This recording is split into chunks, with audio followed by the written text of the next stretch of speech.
Scheinmovna ist gewesen, schwarzer Sekretär. Hola oyentes de Radio Sefaradi, bienvenidos nuevamente a Irishlandia con Ángel Luis Encinas Moral. ¿Qué tal, Ángel? Muy buenas tardes, Jorge.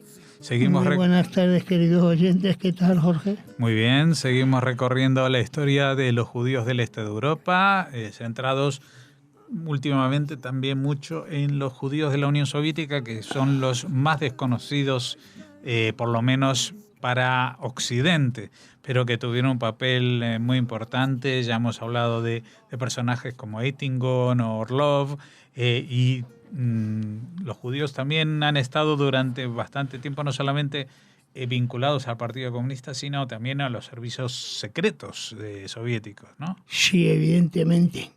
Y hoy vamos a hablar de un personaje que tiene casi un carácter de 007, pero a la soviética, nada que ver con el lujo y las mujeres, no tanto, ¿no? No, evidentemente no. Estamos en la época de Stalin, que lo recuerden los oyentes, que es una época donde precisamente en lo que respecta a las mujeres era una época bastante puritana. Muy puritana. A nivel ideológico. Exacto. Y vamos a hablar de Grigolievich. Sí, de Joseph Romualdovich Grigolievich, que nació el 5 de mayo de 1913 en la ciudad de Vilnius, en el seno de la familia de un profesional judío, Romuald Grigolievich, y de su esposa Nadiezhda Lavretskaya. Ambos eran caraítas, por lo cual la educación de Grigolievich se quedó en el Yiddish y se quedó en la Torá. Uh-huh. No estudió ni Talmud, obviamente, ni Mishnah ni Gemara, porque los caraítas, como sabemos, no reconocen esos textos sagrados rabínicos.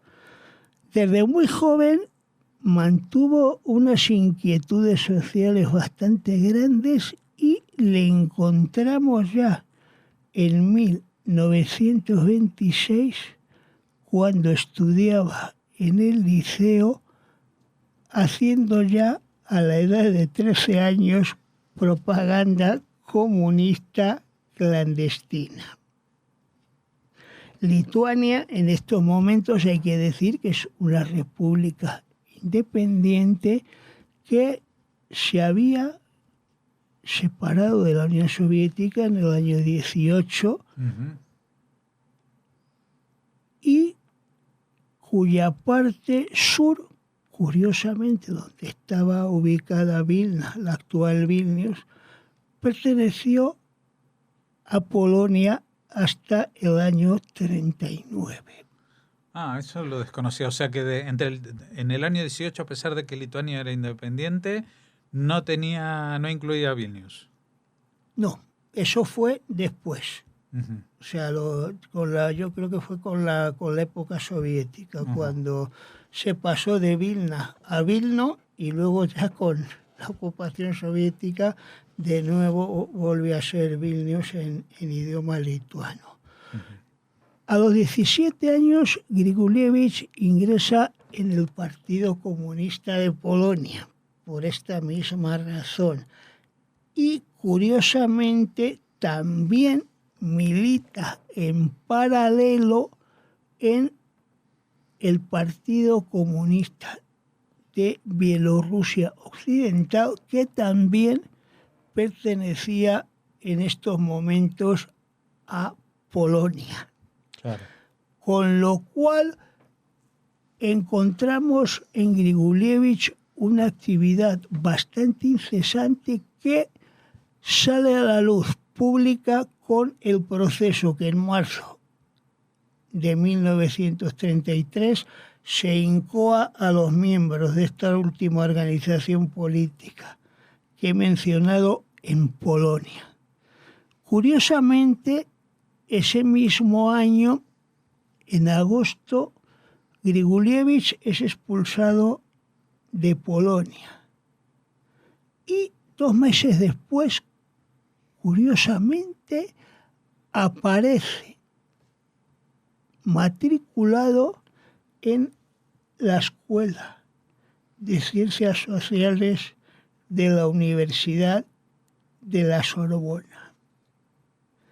Evidentemente, yo tengo aquí la impresión de que es en esta época cuando Grigolievich ha sido captado para la seguridad soviética, pero no deja de ser una suposición, porque aunque he encontrado otras fuentes que decían que lo había captado Eitingón en España, eso me parece un error, porque él ya actuaba en misiones especiales en el extranjero desde esta edad. Y esta es la primera. En Francia no solamente estudia sociología en la Sorbona, sino que también trabaja en la Asociación de Ayuda a los Luchadores de la Revolución, según sus siglas soviéticas, pero que en la realidad nosotros lo conocemos como Socorro Rojo Internacional en Occidente. Grigolievich trabaja un año en Francia en esta organización y al año siguiente, curiosamente, es enviado a la Argentina, donde allí creará la organización local y trabajará en ella hasta mayo del 37. Y en mayo del 37, curiosamente, Grigolievich es enviado a España por nuestro ya conocido Slutsky, el jefe del Departamento Extranjero de NKVD, que manda a Grigolievich y a otra serie de agentes soviéticos a España con la misión de aplastar el levantamiento del Partido Obrero de Unificación Marxista. Podemos decir que a partir de este momento Grigolievich es la mano derecha de Orlov, no solamente como traductor de la residentura del NKVD en España, sino también como elemento operativo y como agente de operaciones especiales. De hecho, Grigolievich participa directamente en el arresto de Andreu Nin en Barcelona el 20 de junio de 1937 y conduce junto a Orlov todos los detalles de ya nuestra conocida Operación Nikolai, que termina el 22 de junio del 37 con el asesinato de Andreu Nin, el dirigente del POUM, tras haber sido interrogado. Después, Grigolievich en España va a participar en varias operaciones del ejército republicano y probablemente sea con Siroyeskin, el otro ayudante de Orlov, el que sea el responsable de la formación teórica en sabotajes de las escuelas que había creado Orlov en el Levante. De España, curiosamente, sale a los Estados Unidos en el año 38 con el fin de iniciar la preparación del asesinato de Trotsky con el nombre de Felipe.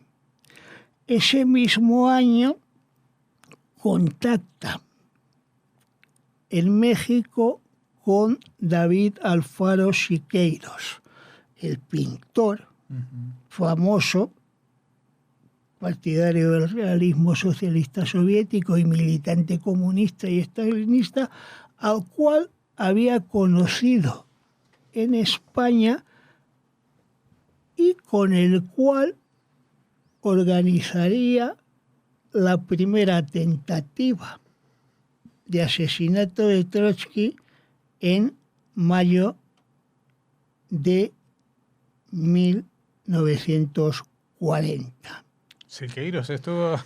Siqueiros en realidad fue el jefe del operativo del asalto, aunque la responsabilidad la tuviera Grigulievich. Sí, sí. Y como consecuencia de esto, Grigulievich tuvo que salir corriendo Porque no salió bien. otra vez a Estados Unidos con el nombre de Felipe, tras haberse escondido de la policía mexicana, nada más y nada menos que en casa de Pablo Neruda, entonces cónsul de Chile en México, tras haber estado en España cuando la guerra civil, y a partir de este momento es llamado a Moscú con su mujer, a la que había conocido en México, mexicana Laura Araujo, y es llamado de nuevo a Moscú, donde le entrenan en el departamento de ilegales del NKVD. A ver, explícanos qué es esto de los ilegales. Los ilegales... Porque ya en el mundo de los espías, Sí. Vamos, que hay legales ya es raro, pero ilegales... Sí, los ilegales son aquellos agentes que son formados para trabajar en la clandestinidad como tales y que además, en caso de ser descubiertos, la Unión Soviética no reconoce bajo ningún concepto que son agentes suyos. Uh-huh. Eso me recuerda a estas series de películas que hubo del Burne, el caso Burne y todo eso, que como que en Estados Unidos también tenía una red así, pero claro, era mucho más contemporánea, no tan antigua. No, y además, justamente también, Jorge, podemos decir a nuestros lectores que... Oyentes. U oyentes, que en el caso de que posteriormente también se descubriría a otro agente ilegal soviético en Estados Unidos, que sería el famoso Rudolf Abel. Uh-huh. Entonces, Grigulievich es destinado a rematar en México de nuevo los últimos acontecimientos que conducirían al asesinato de Trotsky, pero en estos momentos es llamado a Moscú para informar de cómo va la operación. Y, curiosamente, es sustituido por nuestro ya conocido Eitingón, que junto con África de las Heras y Ramón Mercader terminarán todo el proceso hasta que en agosto de 1940 sea asesinado Trotsky. ¿Y dónde va Grigulievich después de ir a Moscú? Pues nada más y nada menos que a la República Argentina. Otra vez. Otra vez.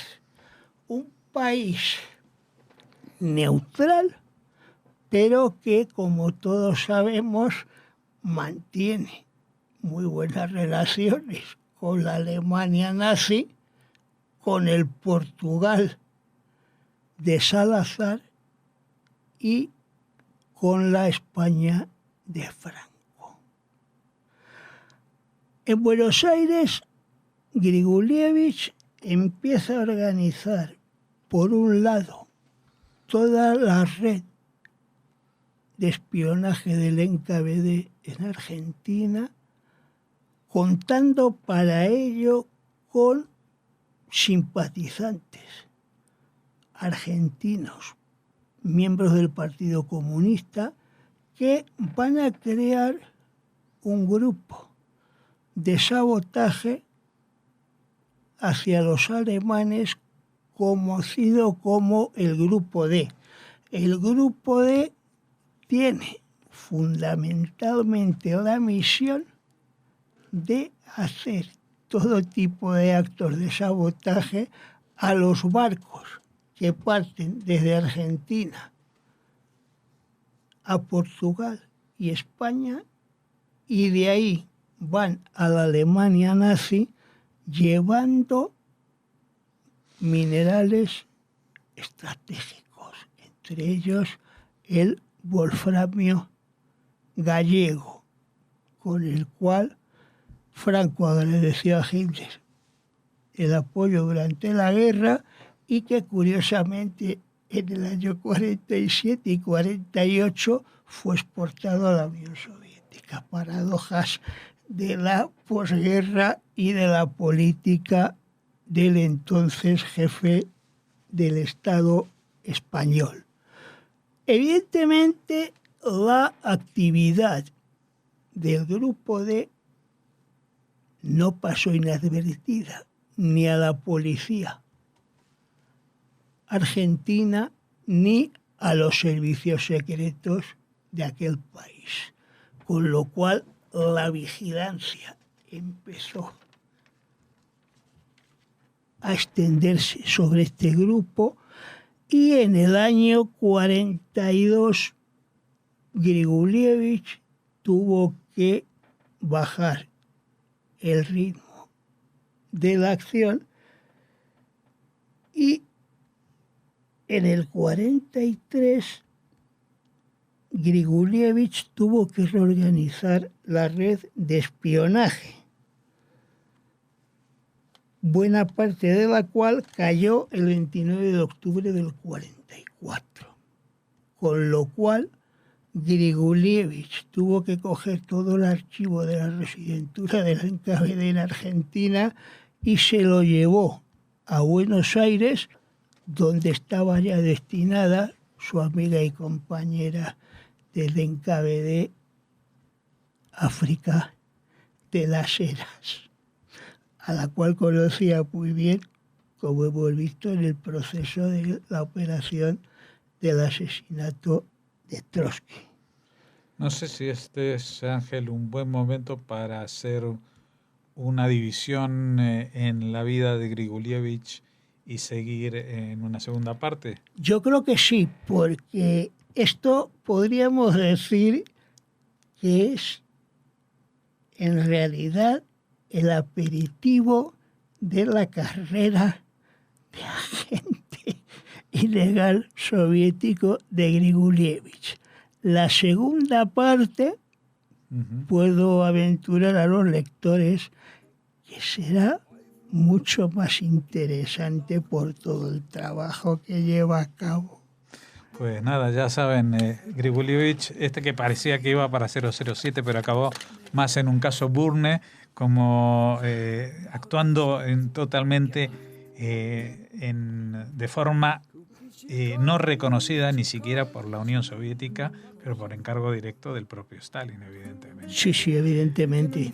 Pues seguiremos hablando de este personaje dentro de 2 semanas aquí en Yidishlandia, también con Ángel Luis Encinas Moral. Muchas gracias por haber estado con nosotros. Muchas gracias a ti, Jorge, y a nuestros queridos oyentes. Ratte wat vun Hunger mich erzint.